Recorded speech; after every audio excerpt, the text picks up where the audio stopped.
So hey everyone, I am Somik Roy Chowdhury और आज हम इस वीडियो में बात करेंगे स्टॉक मार्केट के बारे में। और आज हम इस वीडियो में ये भी बात करेंगे कि स्टॉक मार्केट में इन्वेस्टमेंट करने से पहले आपको किन किन चीज़ों का ध्यान रखना ज़रूरी है। सो ये स्टॉक मार्केट टर्म से आपको ये तो समझ आया होगा कि स्टॉक मार्केट मीन्स ऐसा मार्केट जहाँ पे स्टॉक्स का बाइंग और सेलिंग होता है। सो इससे पहले चलो हम एक बेसिक एग्जाम्पल से एक चीज़ जान लेते हैं। तो सोचो कि आप अच्छा केक बनाते हो और आप केक सेल करके आपका अच्छा प्रॉफिट होता है थोड़ा बहुत। तो आप ये प्लान करते हो कि आप और आपके 4 दोस्त मिल के एक आउटलेट ओपन करोगे। सो इसमें मान लो कि आपका मंथली 2 लाख का इनकम होता है। सो आप ये सोच रहे होंगे कि कैसे हम एक आउटलेट से 10 आउटलेट्स में एक्सपेंड कर सकें। सो इसलिए आपका फंडिंग चाहिए। तो फंडिंग के लिए आप इन्वेस्टर के पास जाते हो। इन्वेस्टर आपको 2 करोड़ रुपए देते हैं और आप उससे 10 आउटलेट खोल लेते हो। सो ये जो 2 करोड़ आपको वो इन्वेस्टर दिया है, उसके बदले में इन्वेस्टर को तो कुछ मिलना चाहिए। तो इसके बदले में आप सोचा कि कंपनी का 25% share they they. That means 2 crore means 25% of your company. That means your companies valuation is 8 crore. ये तो समझ में आता है। सो इसके बाद आपका तो 2 लाख पर आउटलेट और 10 आउटलेट है तो 20 लाख मंथली आता है। सो आप ये सोचे होंगे कि और कैसे एक्सपेंड की जाए 100 आउटलेट तक। सो इसलिए आप अपने कंपनी को आईपीओ में लिस्ट किए हो। सो आईपीओ क्या होता है? आईपीओ होता है इनिशियल पब्लिक ऑफरिंग। जैसे कुछ दिन पहले जोमेटो का आईपीओ आया था, बहुत लोग क्रेज में थे उसका। सो उसको लिस्ट कराने के लिए इंडिया में 2 तरह की एक्सचेंज बोर्ड होता है। एक है NSE that is national stock exchange और दूसरा है BSE that is Bombay stock exchange. So IPO को खरीदने के लिए मेनली 3 तरह की कैटेगरी होता है। एक है रिटेलर्स, यानी कि जो 2 लाख से कम इन्वेस्टमेंट करते हैं आईपीओ में। और सेकेंड होता है HNI that is high net worth individuals, जो थोड़ा सा ज़्यादा इन्वेस्टमेंट करता है। और थर्ड आता है इंस्टीट्यूशंस, यानी कि वो सब इंस्टीट्यूशंस जो 1000 करोड़ या फिर बहुत हेवी अमाउंट का इन्वेस्टमेंट करता है। सो अब ये समझो कि एक लोग 100 रुपये में एक शेयर को खरीदा और उस शेयर का प्राइस 100 से बढ़ के 140 हो गया। तो अब वो उस शेयर को बेचना चाहता है, तो कैसे बेचेगा शेयर को? तो इसमें काम आता है वो एक्सचेंजेस, नेशनल स्टॉक एक्सचेंज और बॉम्बे स्टॉक एक्सचेंज। और ये नेशनल स्टॉक एक्सचेंज और बॉम्बे स्टॉक एक्सचेंज को देखता है SEBI that is security exchange board of India. और ये तो आप देखे होंगे कि शेयर का प्राइस कुछ ही मिनटों में ऊपर चला जाता है फिर नीचे आ जाता है। ये क्यों होता है? सो इनके पीछे कुछ फैक्टर्स काम करता है। इनमें से फर्स्ट फैक्टर होता है कंपनी की परफॉर्मेंस, कंपनी का कितना प्रॉफिट हो रहा है, कंपनी का लॉस तो नहीं हो रहा, इससे भी प्राइस फ्लक्चुएट होता है। और सेकेंड आता है डिमांड और सप्लाई। अगर कोई बहुत सारा पैसा कोई शेयर में लगा देगा तो उसका प्राइस ऊपर चल जाएगा। थर्ड फैक्टर की बात की जाए वो है न्यूज़। और उसके बाद आता है मार्केट सेंटिमेंट्स, मार्केट बियरिश है या बुलिश है। और लोगों के इमोशंस पे भी मार्केट का प्राइस अप एंड डाउन होता है। That is public emotions is also one of the factors that changes the price of A share. So market में हजारों शेयर्स लिस्टेड हैं। सो आपको कैसे पता लगेगा कि किस शेयर में इस टाइम पे इन्वेस्टमेंट करने से फ्यूचर में लॉन्ग टर्म में गेन होगा?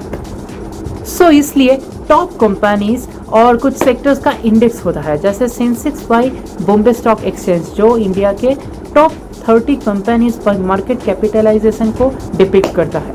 और बाकी इसके अलावा निफ्टी 50 और भी बहुत सारे निफ्टी होता है नेशनल स्टॉक एक्सचेंज के द्वारा, जैसे निफ्टी 50 जो top 50 companies of India by market capitalisation depict करता है। इसके अलावा आपको निफ्टी बैंक, निफ्टी 100 यानी कि top 100 companies by market capitalization, या फिर निफ्टी नेक्स्ट 50, ये सब और भी बहुत सारे आपको इंडेक्सेस मिल जाएंगे। जब आप कुछ इंडेक्स में इन्वेस्ट करते हो, जैसे आप जब निफ्टी 50 में इन्वेस्ट करते हो तो आपका maximum percentage first company that is top जो इंडिया का कंपनी है बाय मार्केट कैपिटलाइजेशन उस पर जाता है, उससे थोड़ा कम परसेंटेज सेकंड में, उससे थोड़ा कम थर्ड में, ऐसे ऑर्डर में आपका आप जो पैसा इन्वेस्ट किए हो वो डिवाइड हो जाता है। सो अगर आप एक बिगिनर हो तो आपको लॉन्ग टर्म इन्वेस्टमेंट करना चाहिए। ये इससे आपका बहुत सारे टैक्स सेव भी होता है। और इससे पहले आप जिस कंपनी में इन्वेस्ट करना चाहते हो उसका फंडामेंटल एनालिसिस करना बहुत ही ज़रूरी है। कंपनी का नेट प्रॉफिट कितना हो रहा है हर साल, कंपनी के बैलेंस शीट चेक करना आना चाहिए कि कंपनी के पास कितना एसेट्स है और कितना अमाउंट का लाइबिलिटीज़ है। सो एसेट्स बाय लाइबिलिटीज़ का रेशियो जितना ज़्यादा हो उतना ही अच्छा, और कंपनी के पास कैश फ्लो कितना रहता है हर साल। और इसके अलावा भी कंपनी का स्टॉक्स का PE that is price to earning ratio, that means कि आप कितना पैसे दे रहे हो उस स्टॉक को खरीदने में और उसमें से आपका कितना प्रॉफिट हो रहा है, माने अर्निंग कितना हो रहा है। जैसे समझ लो कि कोई स्टॉक का PE रेशियो है 20, that means if you will invest 20 rupees for buying the stock then you will get 1 rupees as profit. So आपका प्रॉफिट कितना हुआ 5%। इसके अलावा PB रेशियो, डिविडेंड यील्ड और CAGR that is compound annual growth rate और भी बहुत सारी चीज़ें देखना चाहिए। और इसके अलावा कंपनी के स्टॉक का इंट्रिंसिक वैल्यू कितना है ये भी आपको देखना चाहिए। और शेयर्स तभी खरीदना जब देखना कि करेंट प्राइस इंट्रिंसिक वैल्यू से कम है। अगर स्टॉक का करेंट प्राइस इंट्रिंसिक वैल्यू से ज़्यादा है तो समझ जाना कि स्टॉक ओवर प्राइस्ड है। अब बहुत सारे लोग होता है जो स्टॉक मार्केट से जल्दी जल्दी पैसे कमाना चाहते हैं, तो वो लोग ट्रेडिंग करते हैं, सोचते हैं कि पैसा ही पैसा होगा। एक फैक्ट जान लो, ट्रेडिंग में मैक्सिमम लोगों का लॉस ही होता है। सो ट्रेडिंग 4 टाइप्स के होते हैं। फर्स्ट है swing trading, second intraday trading, third futures trading and fourth options trading. Swing and intraday trading पे आप स्टॉक्स के ऊपर ट्रेडिंग करते हो, पर फ्यूचर्स एंड ऑप्शंस में आप टोकन्स के ऊपर ट्रेडिंग करते हो। सो स्विंग ट्रेडिंग क्या होता है?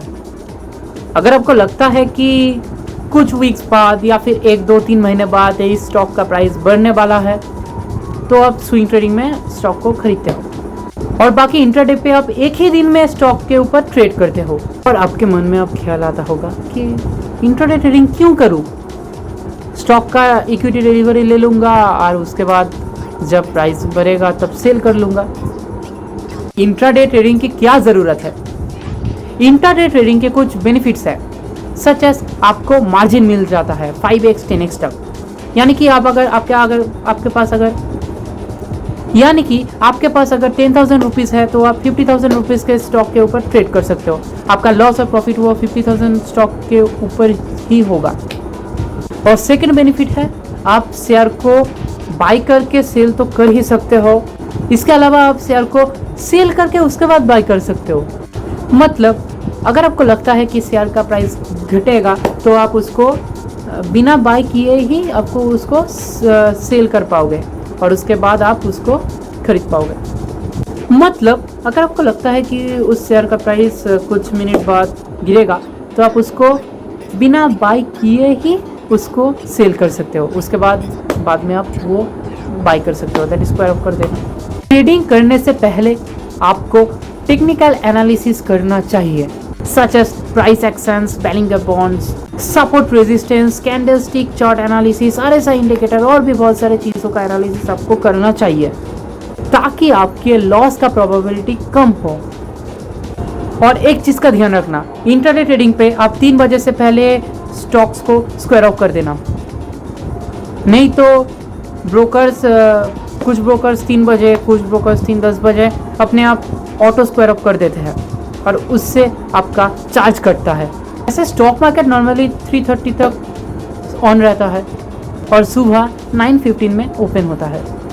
ऑप्शन ट्रेडिंग में लोग जनरली बाई ही करते हैं क्योंकि सेल में बहुत इन्वेस्टमेंट लगता है। ऑप्शन ट्रेडिंग में आपको बहुत सारे प्राइसेस में CE और PE लिखा रहता है। CE मतलब है कॉल यूरोपियन, यानी कि आपको अगर लगता है कि स्टॉक का प्राइस बढ़ेगा तो CE बाई करते हैं, और अगर आपको लगता है कि स्टॉक का प्राइस घटेगा तो आप PE यानी कि पुट यूरोपियन बाई करते हैं। पर ऑप्शन ट्रेडिंग में प्रॉफिट होगा कि नहीं ये आप किन प्राइस पे खरीद रहे हो वो और भी बहुत सारे चीज़ मैटर करते हैं।